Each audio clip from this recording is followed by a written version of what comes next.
Coming up on this week's episode, The students that came in first, one of the things that touched them most was budgets, because they thought that budgets are for companies. Oh, they said that it's a privilege.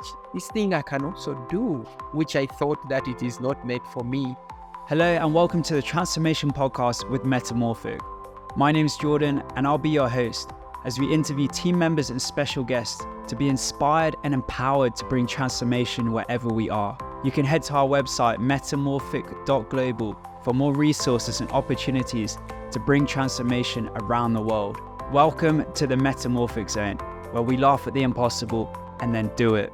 Hello and welcome to the Transformation Podcast with Metamorphic. I'm back today with Patrick from Uganda, and we have an interesting episode ahead of us because last time we met, Patrick said that one of the highlights or one of the things that really transformed him the most about Metamorphic teaching was budgets. So now I'm interested on why, on what that means, on how it's transformed his life, and I'm excited to hear. So Patrick, as we begin, could you just give me a quick summary of what we teach about budgets at Metamorphic? Budgets is a topic as we teach business during the Metamorphic programs. And as we teach business, there are a number of things that we teach, but budget is something within. It's part of it. And so we do, first and foremost, budgets move with business program, a business plan. So the issue is what is a business plan? So a business plan is simply, it's like a paper that involves what do you do, what kind of business do you do, and then how does it work, and then what is the market. So usually on the business plan, there has to be a vision. What is a vision?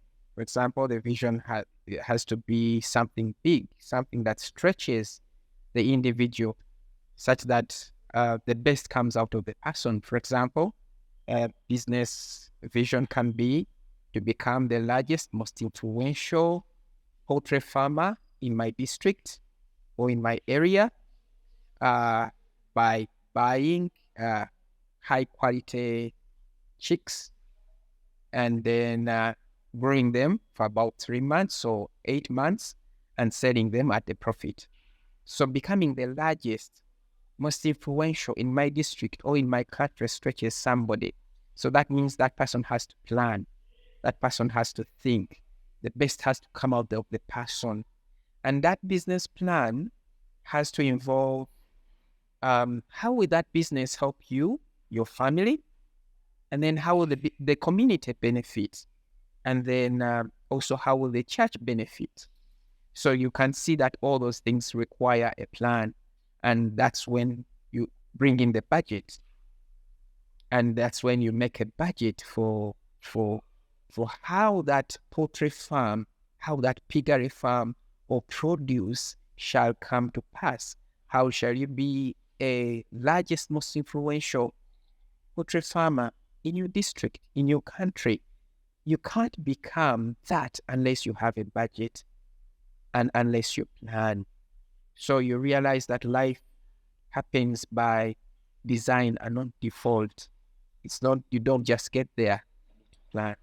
So that's how we came up with the budgets, with a business plan, and that's how we teach. So a budget has to move with the business plan.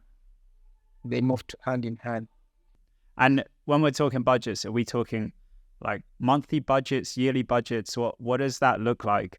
Yeah, it's usually yearly plan for a year.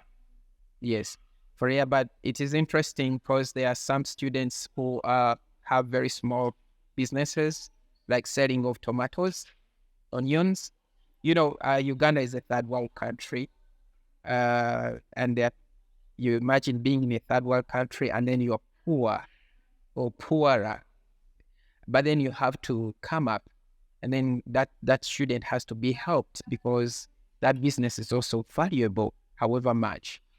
And the Bible talks of not despising days of humble beginnings. So there's a certain student I was with who said, no, I cannot come up with a yearly plan or a monthly. Let me make a weekly budget. And she devised the means of having it on a day-to-day basis and hence having the week covered. And that was a blessing. Yes, but normally it's a year.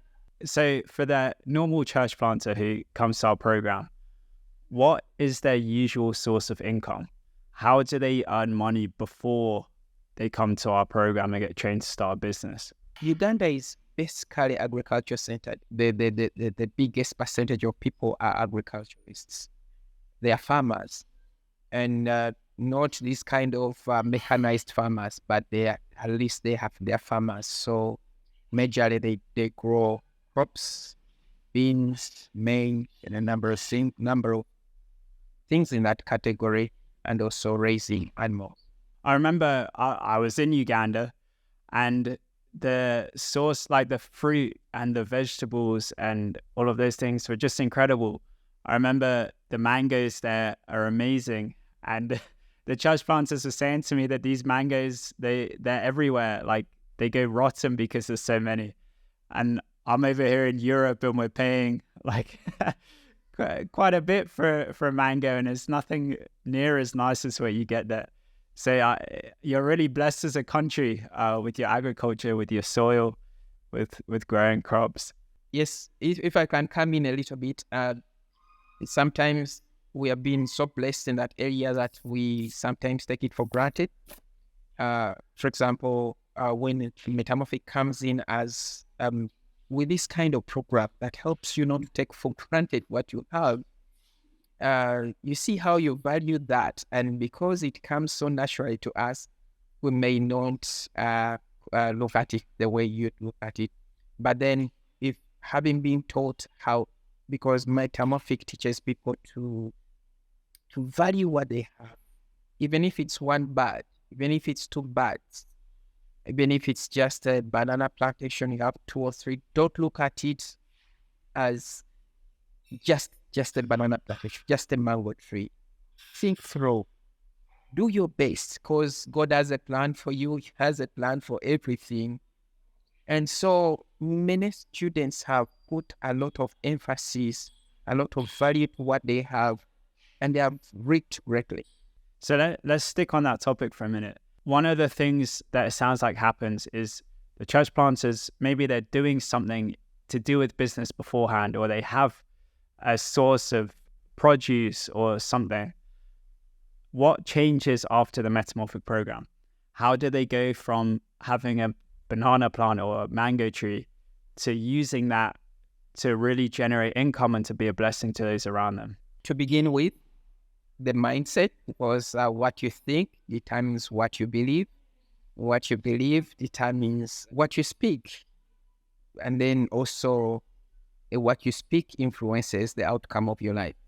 So in most cases, when they go back, they begin thinking very differently about whatever they have. And as they think, I believe the Lord blesses that kind of thinking because it is well-founded. And so there are lots of ideas that come through their lives as a result of the information that they have got from the programs. And then, actually, I should say God knows how eventually He uses all the information to turn around whatever they have, no matter how small. Because some people have even gone to packaging, value addition, but also just the addition of thought has greatly brought up the yields. And do you have a story of a church planter, a specific church planter who, through budgeting, through learning to plan, has seen transformation in their life? As I was talking to today, is called Joy Ndagano. She has over 40 churches, and she's a lady, and she has a number of businesses, and she has charity programs. But then it's because she was doing things as a gift. Because she's gifted, she's an apostle, things come, leadership. and influence comes so naturally to her. But then this added information of planning, making a budget, because these budgets are basic. They aim at the least person, and they're very possible. So having added this information of planning, budgeting, and all the like, her life has become more easier. The burden has been lifted. The hassle is not a lot, and yet the output is great, just like the Bible talks of when the iron is blunt. If I can add something, the first time the first year students, the students that came in first, one of the things that touched them most was budgets, because they thought that budgets are for companies, governments, it's governments that plan.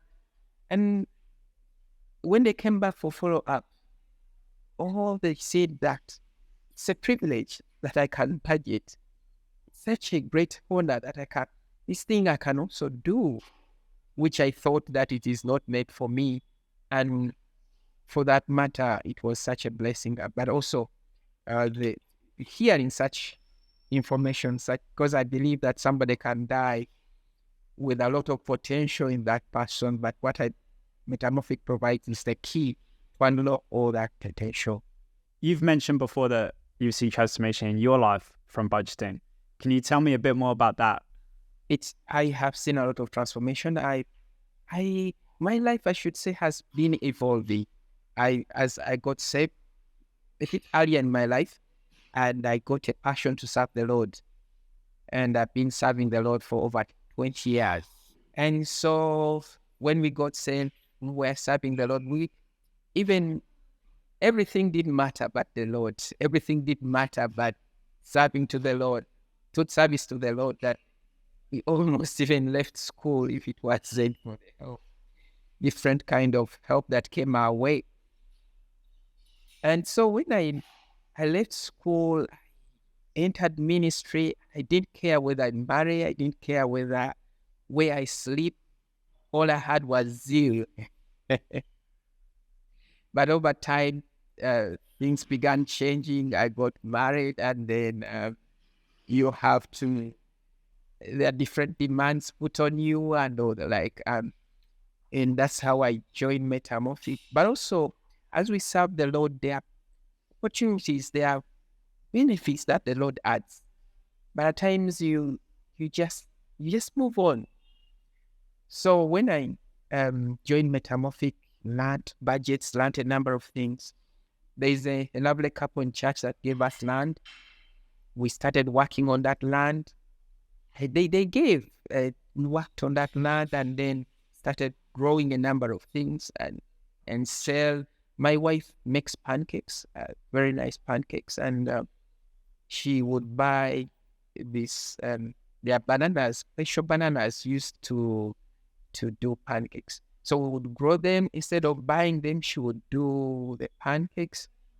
But with this information of business, with this information of making budgets, it helped shape our lives. And so after that land, together with that couple that gave us the land, we sold it. And then we are making down payments on a larger piece of land. So as we're heading towards the end of this conversation, what's the connection between God and budgeting?